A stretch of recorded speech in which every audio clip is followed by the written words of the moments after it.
This is my old camp and a tough place to light the fire.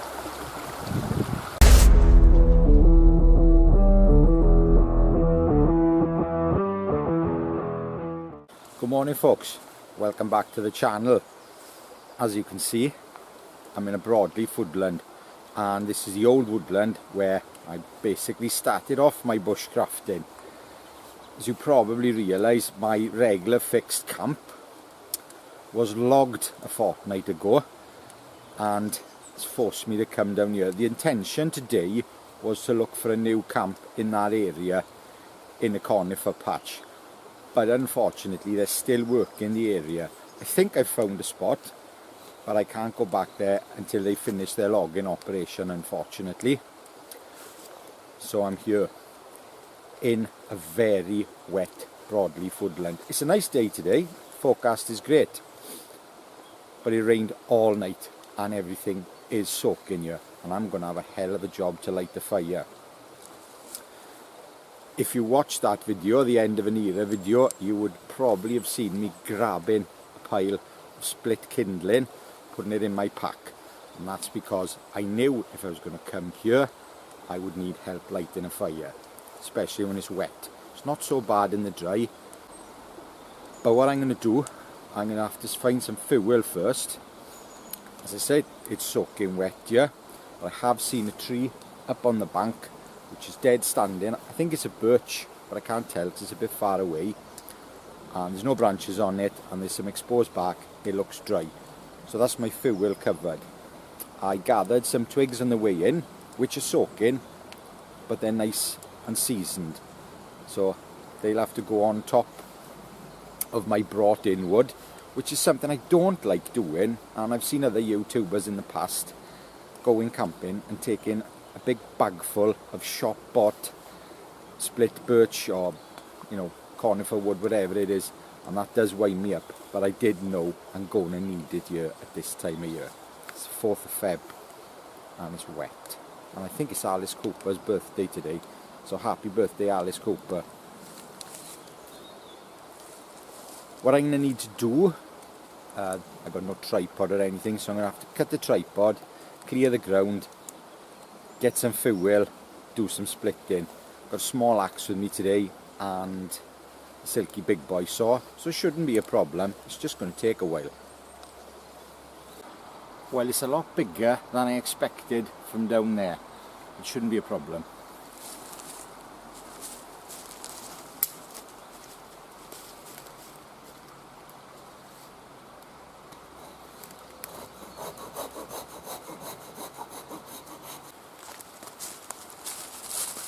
I can see the top wobbling a bit. This could be a bit dicey.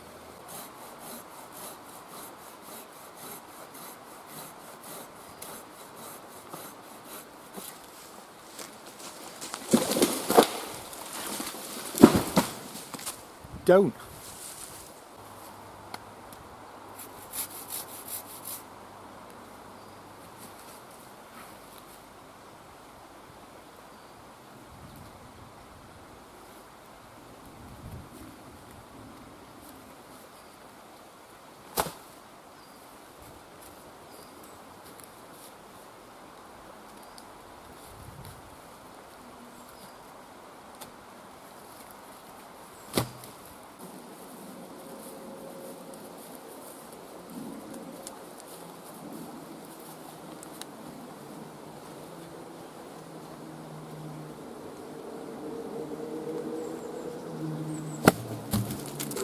I was hoping that would snap, it didn't.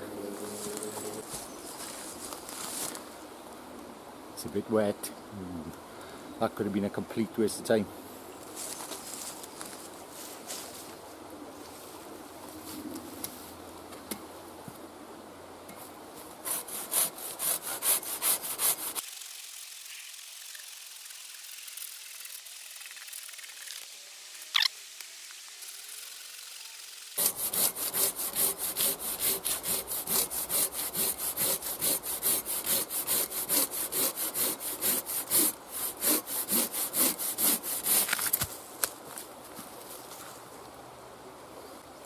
The further in I go, the drier it's getting.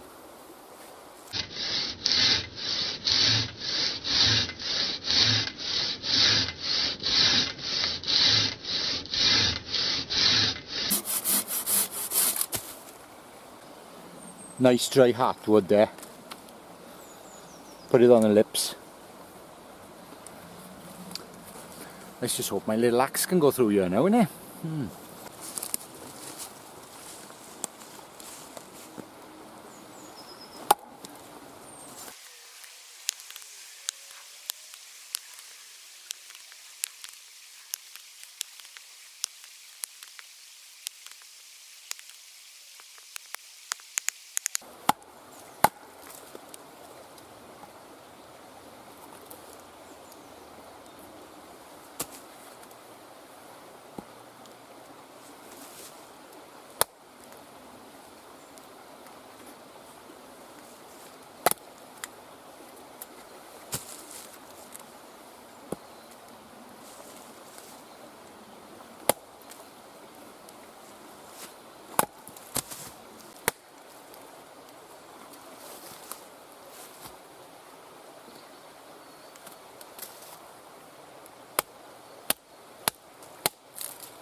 Well, I'm pleased with that.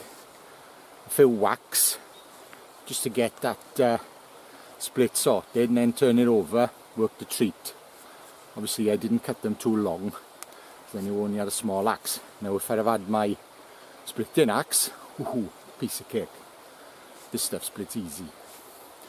I'm going to crack on now, split this stuff down some more and try and get this fire going.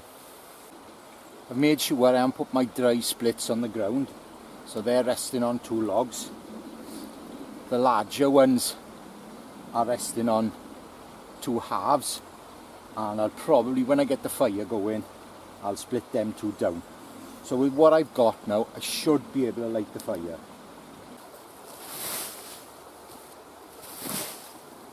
There's been a lot of fires on this spot. I started camping here when I was 17 or 18. Did a few years, went off then, did a lot of mountain biking and a lot of partying, and then 1998 came back here, and for a good few years this was the main spot. So there's been a lot of fires on this spot. There's a few bits of cut oak here. I think Scott must have left them. They're a bit wet, but I'm going to put them as a first base, because the higher up the fire is, the better it'll light.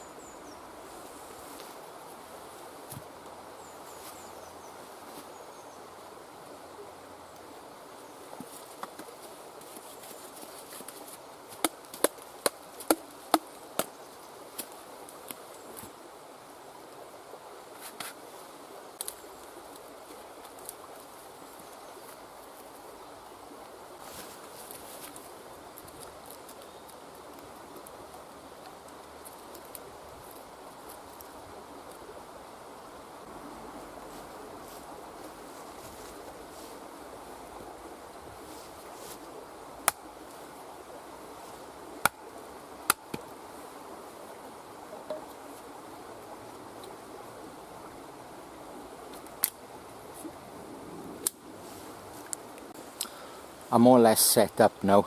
Got my fire lay.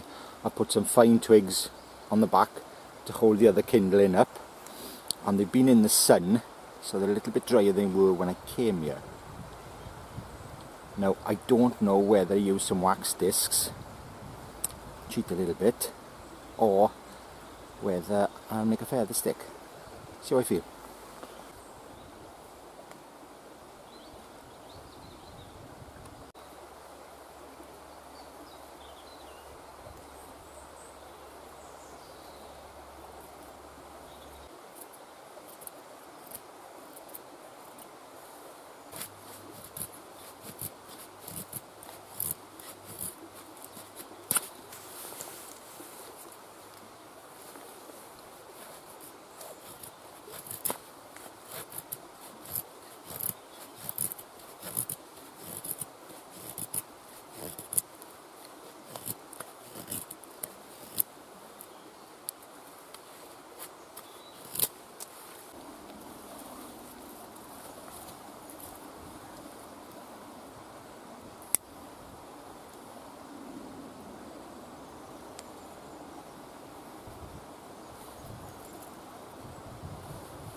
That's lit.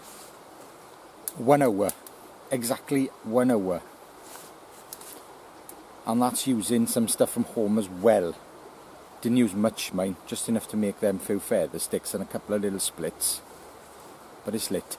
I gotta find something to hang my pot on now.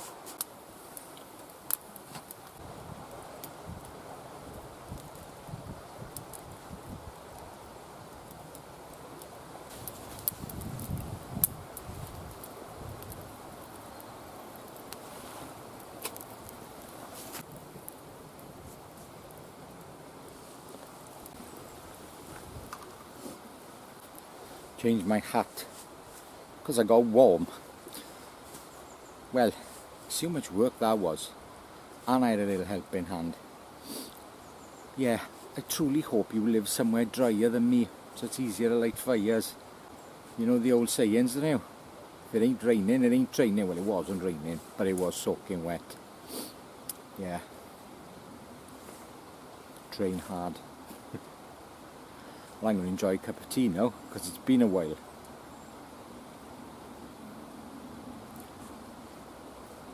I'm glad that bit of a split-in log was here, because I'd have had a bit of a job otherwise.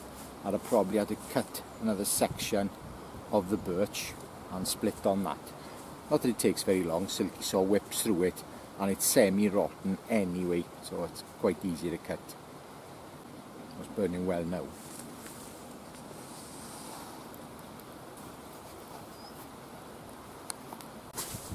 Fire's burning nicely, little bit smoky mine, but it's blowing the other way, so that's good. Knowing my luck now, as soon as I start talking, it's going to swirl around in my face. But anyway, I was thinking about rucksacks. Now I've been using this Valravenstuben pack for the last 6-8 months, whatever it is. And as a day pack, I find it fantastic. I don't think it's that comfortable to carry any distance. So if I was going on a long walk, I probably wouldn't take it. But as a woods pack, it's so handy. You can sit on it.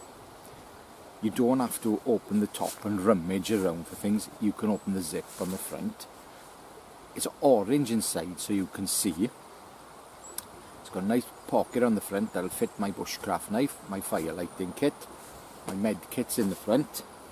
I can get my tripod in a side pocket upside down. It's just great. I don't like the closures on it, and I think the newer ones, because this is an old one, I think the newer ones have addressed that. But that's a great day pack for the woods. Very impressed with that. I was thinking though about, overnight packs. And last weekend when I went camping, I took a low alpine pack. I think it's a low alpine Sting or something like that. I'm not absolutely positive. And I bought it off a friend last year. And I took the rocket pouches off and I put the carry more.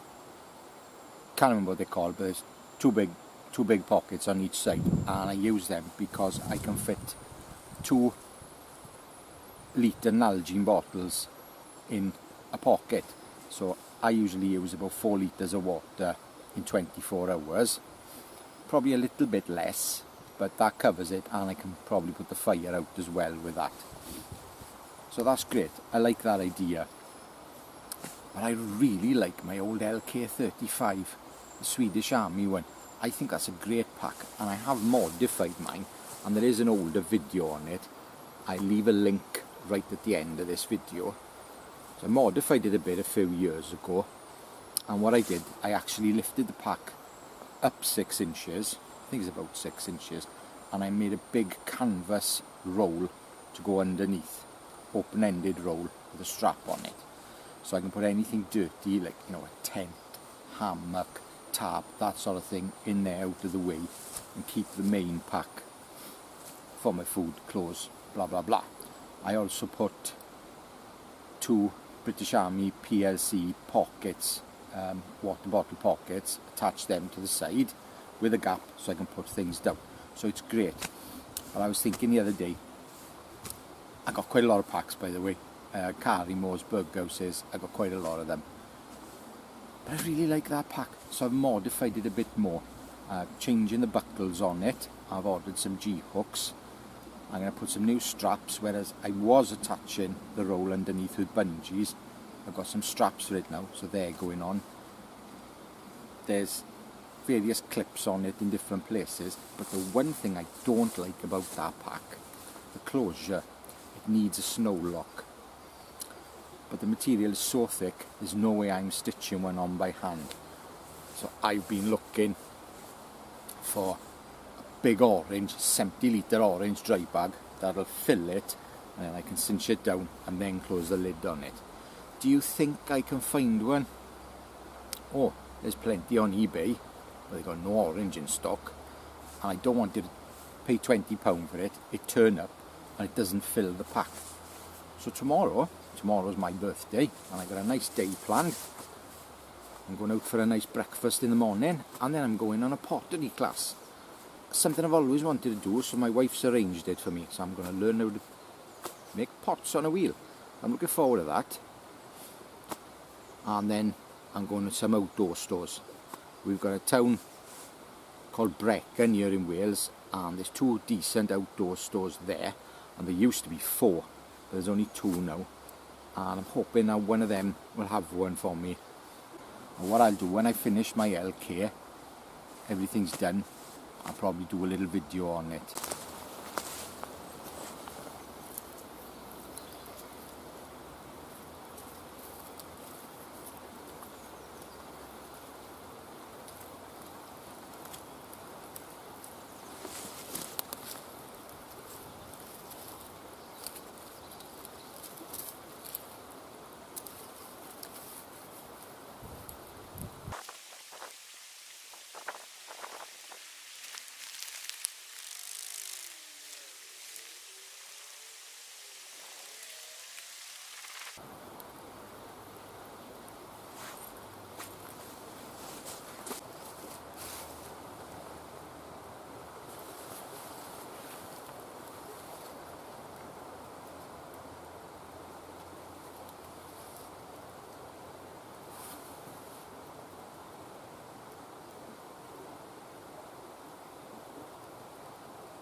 But yeah, I don't understand why them Swedish Army packs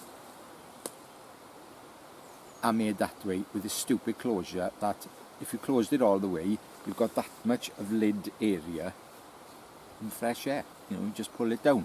I know you can put something there, but you know, it's the thing of tipping out. So yeah, that's a silly design flaw on that pack. But I do like that pack. I like the external frame. Oh, and I've bought a set of Alice straps and belt and put them on as well. So I'll probably do a little video on that. Right, well, I'm going to have another cup of tea now.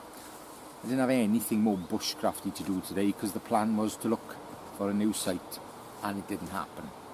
Yeah, so I'm just going to enjoy the woods. This is actually a Friday, and I'm usually out on a Sunday.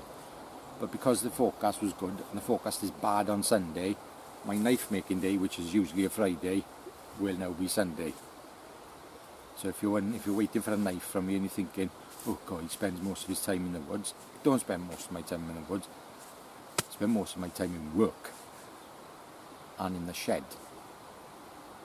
Right, if I can think of anything else, I'll be back. Well, I'm about ready to break camp and head off home. I think the air pressure's dropped a bit. The fire really doesn't want to burn very well, and I'm out to small splits. Yeah. Well, if I can't find a spot to do my regular thing, then I'm going to have to go where I was last weekend to do my knife reviews, because I don't think this is a particularly good place to do any knife reviews. So I'll be going back there to do them. I've got a DBK knife coming, which I'm really looking forward to. That's going to arrive any minute. My wife has bought me a Falcon R2 Scout for my birthday tomorrow, so I'll be having that tomorrow. There's a few things I want to buy, but I can't really justify spending all that money. I want to buy an extreme ratio Selvans, one of them. I'm going to have one this year at some point. I'm going to buy one. It's not that I'm tight or anything, it's just I've got a lot of knives. Well, thanks for watching. Really appreciate your support and the overwhelming support I had at the end of the Nira video. That was amazing. Thank you very much. Until the next time, goodbye. Remember, a thumbs up is always appreciated. Ta-ra.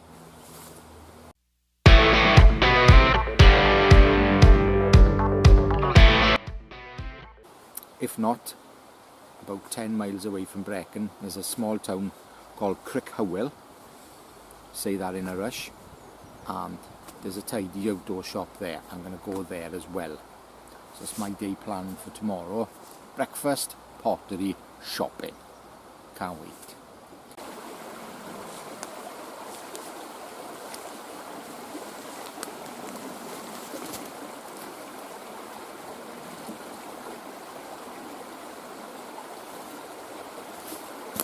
Well, I thought they were hazels. They're not. They're that awful shit. What's it called? I can't remember what it's called now. Wild rhubarb. You know the shit. There we are.